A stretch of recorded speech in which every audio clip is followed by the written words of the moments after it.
The Game Awards for 2025 actually went surprisingly well for gamers. A lot of titles we enjoyed got wins. We're seeing some epic meltdowns happening from activists on social media over that, but the major takeaway is that the AAA industry has to change or they are going to be overshadowed.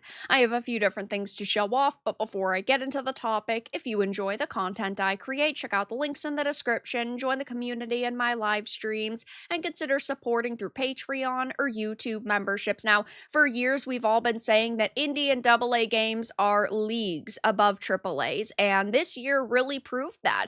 Expedition 33 blew away the competition, won the most awards ever at the Game Awards with 9 wins, and there were other titles like Silksong that got quite a lot of recognition as well. But funny enough, no AAA games got the recognition that they once might have. There were some wins in there, like Bonanza and Battlefield 6, for example, but usually AAAs dominate and indies and AAs get maybe like 1 or 2 steal wins, and this year it was completely different. And if I was a CEO or a leader at a AAA company, I definitely would be freaking out over this, because it just goes to show that you can put hundreds of millions of dollars into a game, but that doesn't mean that it is going to be beloved. Expedition 33 is a game we've all been talking about throughout the year. It has gotten a lot of positive attention. And during a time where games like Grand Theft Auto 6 cost $1 to $2 billion and Concord cost $300 to $500 million, the fact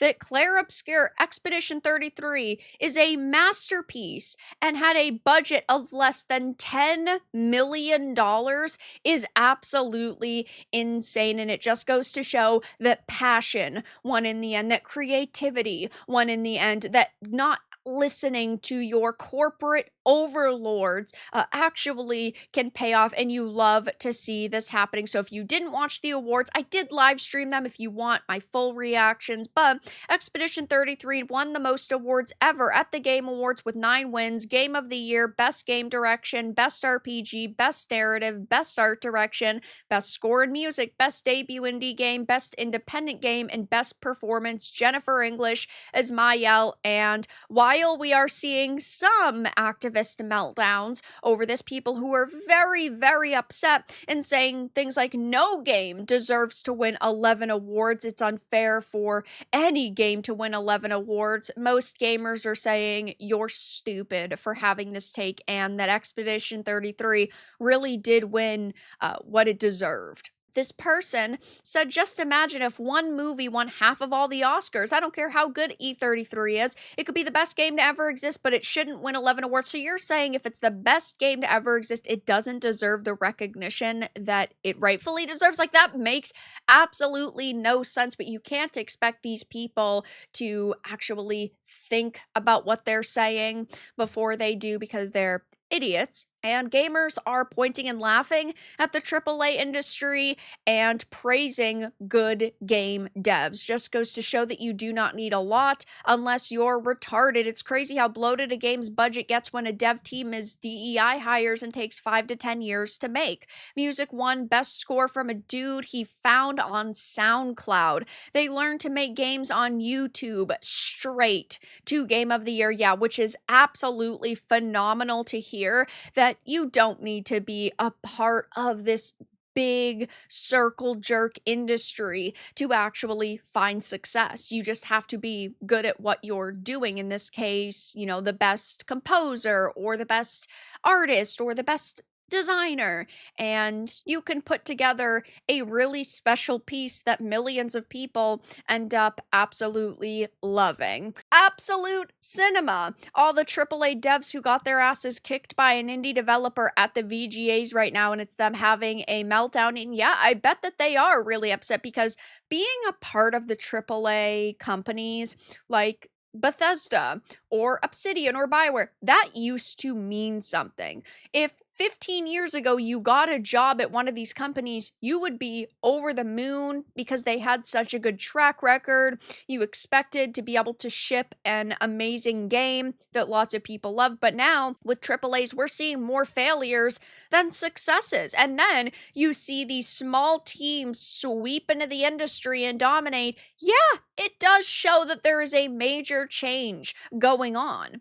The fact they allowed the team to take some wins is shocking. I guess with all the layoffs, they couldn't afford to pay the judges this year, which I do think plays into this.